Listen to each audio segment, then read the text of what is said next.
প্রধান উপদেষ্টার যে দপ্তর সেখানে যাবেন। সেখানে গিয়ে প্রধান উপদেষ্টার হাতে এই যে কমিশনের যে রিপোর্ট বা সুপারিশ, এই সুপারিশটি তারা তুলে ধরবেন। তারপরে হচ্ছে সেখানে তারা একটি ব্রিফিং করবেন। সেই ব্রিফিংয়ে হয়তো এই বিষয়টি বিস্তারিত জানা যাবে।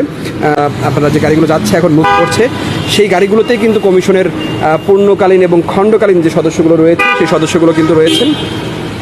তারা কিন্তু এই যে মন্ত্রিপরিষদ বিভাগের যে পুরাতন ভবন, সেই পুরাতন ভবনের চতুর্থ তলায় যে সম্মেলন কক্ষ রয়েছে, সেই সম্মেলন কক্ষে কিন্তু 3:45 কিন্তু সভাটি শেষ হয়েছে। সভা শেষ হওয়ার পরে প্রথমে আমরা দেখলাম যে হচ্ছে আপনার কমিশনের চেয়ারম্যান জাকির আহমেদ খান তিনি বের হয়ে গেছেন।